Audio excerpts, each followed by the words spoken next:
Hello, everybody. We're back with lecture number 2. We're going to be talking about biblical leadership number 2, which is assessment. Let me talk about this real quick here, and then we'll go as long as the last one. Again, post in the comments below, just that you watched it in the forum, and tell me thumbs up if you want to share them. If not, no big deal. It's not a graded thing. It just shows that you watched it. Okay, so let's talk about assessment and my thoughts on that. And this is a fun topic. Assessment tools for a lot of things are great. And as well as a pastor, I'm a therapist, and assessment's a wonderful thing. It's interesting. I studied psychology and how do you measure assess psychological issues, behavioral health, mental health. It is doable to a certain extent, but it's not exclusive. How do you measure spirituality? That's a big, unique thing with it. Assessment requires a measurement. How do you measure spiritual life? How do you measure the effectiveness of a prayer, of someone's prayer? Think about Jesus, looking at the woman giving all, her might, giving all that she had, compared to the rich people who gave more. Well, the woman gave more. You'd have to assess what she gave to know that. But it's hard to measure those things. So assessment for spiritual life, what we call the soft sciences, if you would, in church, they're a great tool.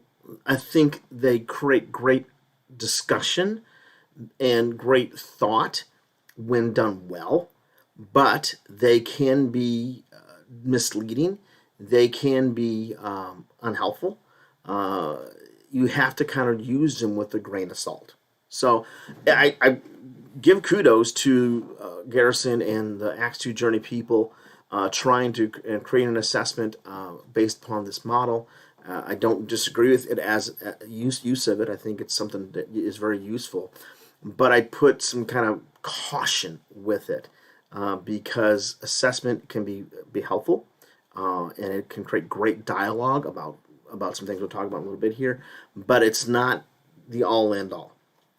Because how do you measure spirituality? Now, there are some things you can't measure. You can measure faithfulness in ministry, such as someone's giving, how much they faithfully attend church, how much they read the Bible, how much their Bible knowledge they have, their spiritual practices. You can measure those things. You can, but is that a good, solid measure that relates to the health of the church, the vitality of the church? Is a good measure of the vitality of the spiritual life of the person. It's a very, what we call soft science. It's an indicator, but it's not all inclusive. So you have to, for assessment is unique to one organization. You have to really think through it. What I call external sources, such as the instrument in Acts 2, in the Acts 2 journey that they highlight in the book. A good tool, don't get me wrong. I'm not saying don't use it. It's not invalid. I think it's valid, but you have to take an idea that, okay, it's giving you the idea of the authors of that instrument, which is the assessment, is what they view as valuable. That may not match up with what you value and your organization values. So it's a tool, and it's worthwhile trying, but you have to really think, does this match up to what we really value? And I've seen it done in different organizations. There's some things you can really measure. You can measure an organization, like you can go into a company and say it's profit and loss, and it's making money, not making money. It's making 10%, 15%, 50% profit, and that's good based upon the market. But those things vary quite a bit. For example, in like a grocery stores, they make very little thin profit margins, but that's why they have so big chains. There's certain things like gas stations. They make hardly any money on the gas. They make their money off the sales in the store part of it.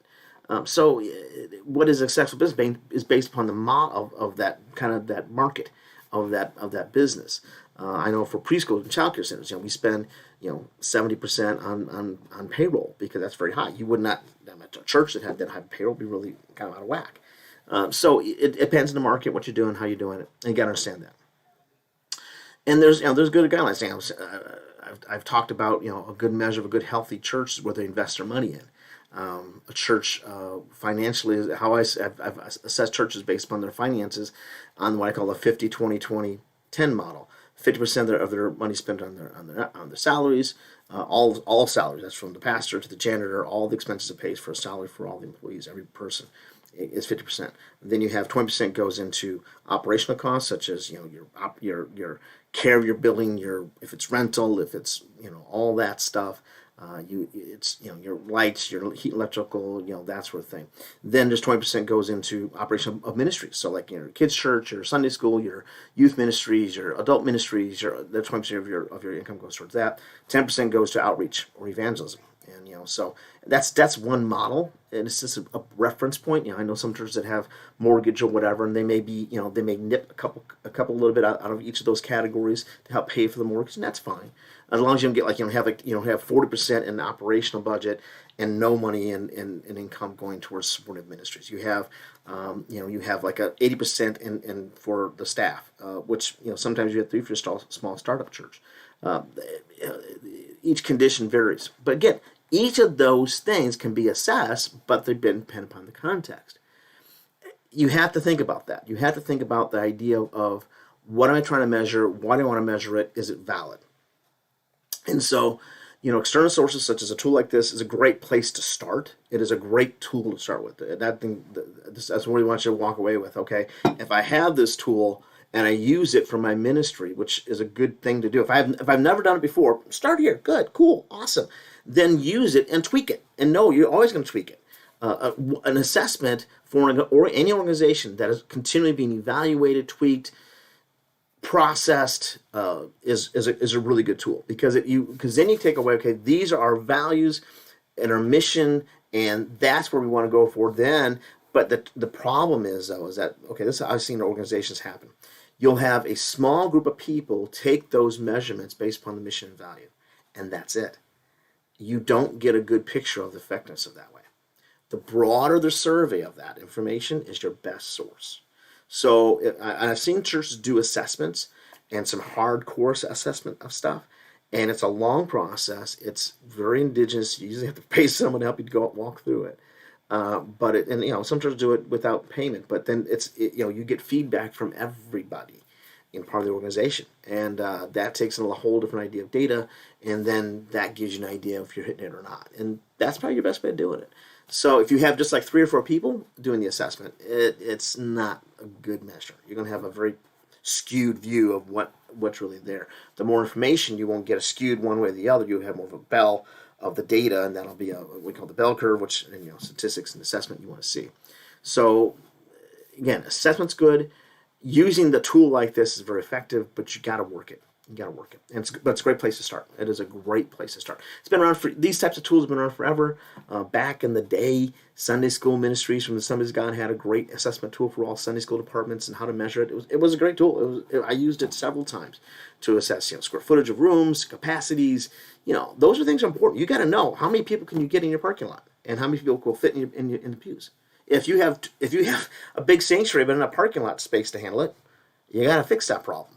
If you have a good number of I've seen it happen. On Easter Sunday, we're like, we're packed out, and we always hit this level of people on Easter Sunday. You assess the parking on Easter Sunday. What you find out is you have 20 cars wandering through and wandering out because they can't find a parking spot. Well, that's a problem. You have a kids ministry goes from 50 kids to 150 kids, and your Sunday school is made for 50 kids, and you got teachers that hate Jesus and they don't want to come back, and they hate the church, and because they're stressed out. You have to know what you have, and so assessment has some really validity to it, and just know what you're trying to assess is good and valuable. Your capacities of rooms and spaces and hallways and safety and spaces to exits and entrances and all those things do have a real big effect upon your people. I mean, it's really hard to maximize a sanctuary or any venue. You're going to get about 70 to 80%. That's when you're kind of tapped out. Most people don't feel good being that close, especially COVID days. Good Lord, that's changed everything. So there's some things to look at and think through and all that. But then when it goes to those values and visions, what are we trying to measure? What's a good way to measure it? Questions to ask, good questions to ask, and make it as broad as possible. Get that data in will give you the best information. If you keep it too narrow, you're going to get skewed, and you actually waste a lot of time. And that's kind of unfortunate but true. Okay, so that's assessment. 10 minutes, not bad. I'll try to do better next one.